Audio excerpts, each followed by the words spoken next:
Booster d'efficacité, c'est pour toi, entrepreneur, qui veut découvrir les moyens pour vivre un business plus productif. Dans chaque épisode, moi, Fabien Muselet, je traiterai d'un sujet seul ou accompagné de personnalités inspirantes pour explorer avec toi les stratégies et les outils pour améliorer ton temps et ta rentabilité. Je te souhaite une super écoute en notre compagnie. Hey, salut et bienvenue dans cet épisode 2 de la saison 3 de Booster d'efficacité, le podcast dédié pour vous, entrepreneurs, solopreneurs qui voulez booster votre productivité pour réussir à avoir un business qui vous corresponde et qui vous permette d'avancer. Dans cette saison 3, alors je vous ai dit, il y aura pas mal d'interviews. Alors ça a été le cas la semaine dernière avec Gaël Régnier, qui nous a parlé de On s'en tient au plan et de toute sa carrière depuis lanceur de satellite jusqu'à copywriter et spécialiste du webinaire. La semaine prochaine, petite surprise, on parlera et on échangera avec un coach business, un ami à moi qui s'appelle Raphaël Torel. Et aujourd'hui, épisode solo dans lequel je voulais vous parler de l'importance de faire le point sur ses objectifs. Faire le point sur ses objectifs, c'est important, et c'est important de le faire à intervalles réguliers, et en particulier lors des grands jalons de l'année. Alors là, je suis en vacances, je suis en congé, et j'enregistre cet épisode de podcast, on est le 18 décembre, donc c'est une période en cette fin d'année qui est propice justement à faire ça. Pourquoi ? Pour plusieurs raisons. La première, c'est que la plupart des gens, quand on leur parle d'objectifs, souffrent un petit peu du syndrome du premier de l'an. Cette problématique de se lancer à fond sur des objectifs, d'être super motivé au départ et qu'on ne tient pas dans la durée. La difficulté là-dedans, c'est que en tenant pas nos objectifs dans la durée, on finit par les abandonner, et je vais vous présenter trois difficultés majeures, trois difficultés qui font qu'on ne réussit pas à atteindre ses objectifs. La première difficulté, c'est d'avoir des objectifs trop ambitieux. Au début, on est motivé, c'est ce syndrome, comme je disais, premier de l'an. On veut y aller à fond, et on commence à éprouver, après les premiers moments de joie et d'euphorie, des premières difficultés face au mur. En fait, on se définit un objectif trop ambitieux en regardant le mur qui est face à soi, et en ne regardant pas la construction brique après brique.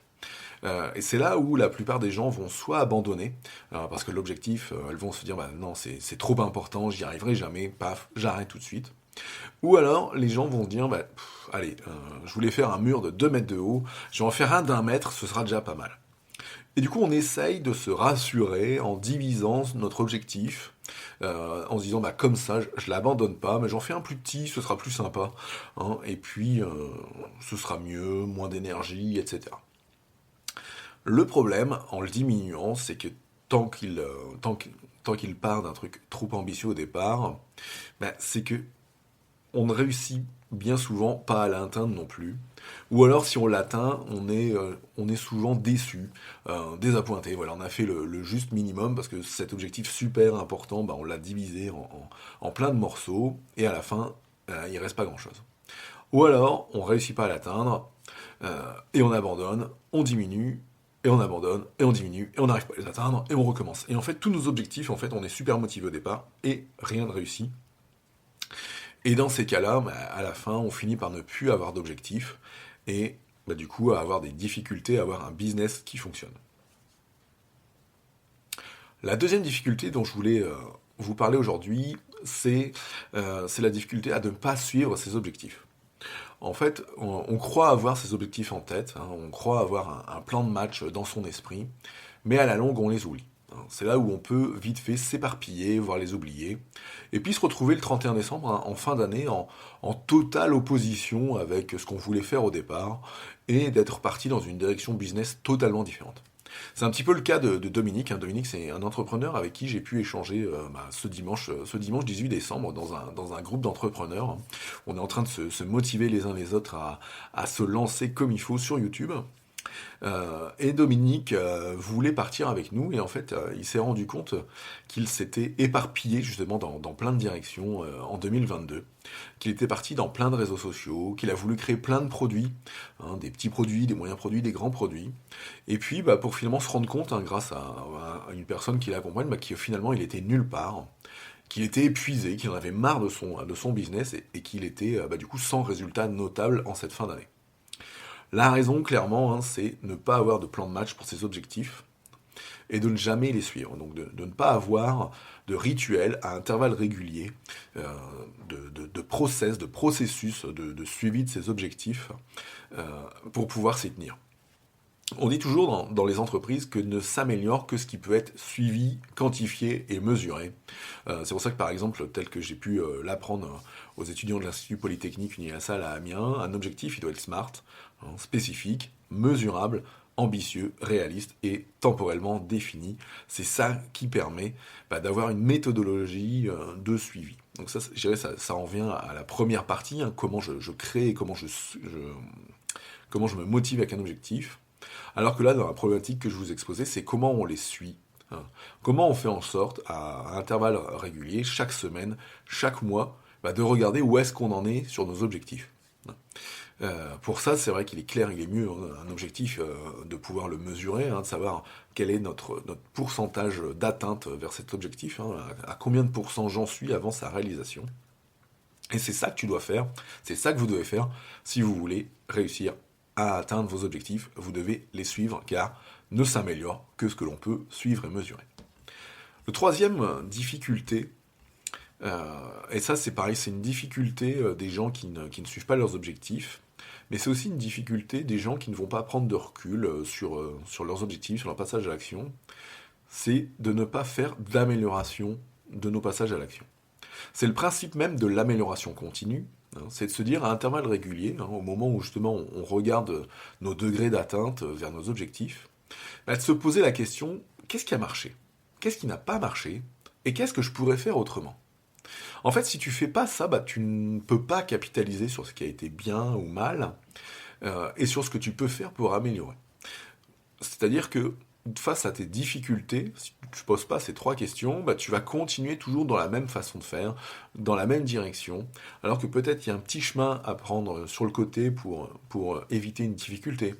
Ou peut-être que tu peux trouver une ressource ou autre, mais si tu ne te poses pas, ne serait-ce que, je veux dire, toutes les semaines ou tous les mois, 5 à 15 minutes sur tes objectifs, pour faire le point de ce que tu as fait, qui a marché, qui n'a pas marché, et que tu pourrais faire autrement, tu ne réussiras pas à augmenter.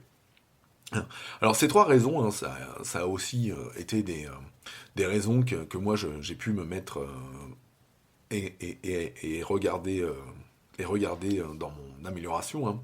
Parce qu'il y avait quelques objectifs dont j'avais parlé il y a presque un an, sur cette année 2022, que je voulais atteindre, et qui n'ont pas été atteints. Justement à cause de ces trois raisons. L'un des objectifs, par exemple, majeurs auxquels je n'ai pas réussi, moi, cette année, ça a été d'être constant sur les réseaux sociaux. Et de passer d'un réseau social à un autre, de Instagram à Facebook, à LinkedIn, à TikTok, à YouTube. Ça a été vraiment une difficulté pour moi cette année. Ça a été un objectif sur lequel je n'ai pas réussi à être constant. Tout simplement, la raison a été parce que je n'ai pas fait les points 2 et 3. Donc c'est un objectif que je n'ai pas suivi.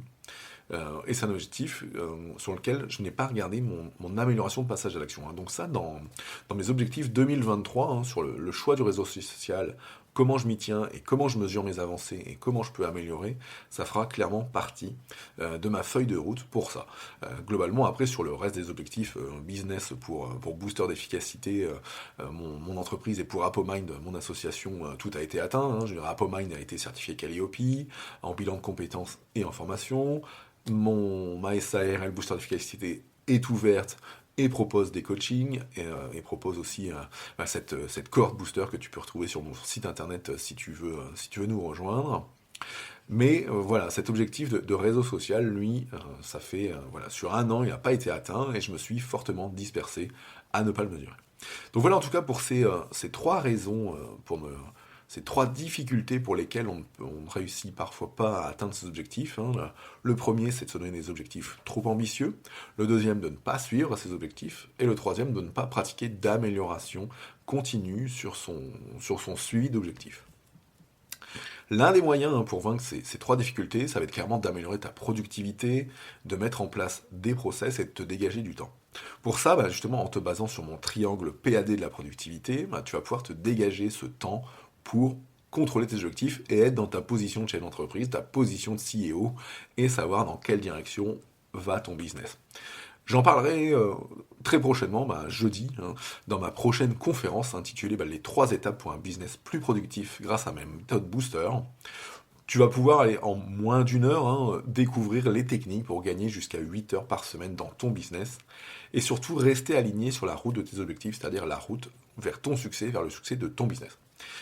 Pour nous rejoindre en live dans cette conférence, il suffit de te rendre sur fabien.coach/conférence. Tu auras juste à indiquer ton prénom, ton email, pour obtenir ta place en live et interagir avec moi. Si tu ne peux pas rester l'ensemble de la conférence, tu pourras aussi avoir accès au replay qui te permettra justement d'avoir la visu sur ces 3 étapes pour un business plus productif, ce triangle PAD de la productivité, ce qui permettra de te dégager du temps. Voilà, c'est la fin de cet épisode. Je te souhaite une super semaine. Je te dis à très vite et je te rejoins peut-être jeudi dans cette conférence offerte en te rendant sur fabien.coach/conférence. En tout cas, je te souhaite une bonne semaine. Ciao, ciao.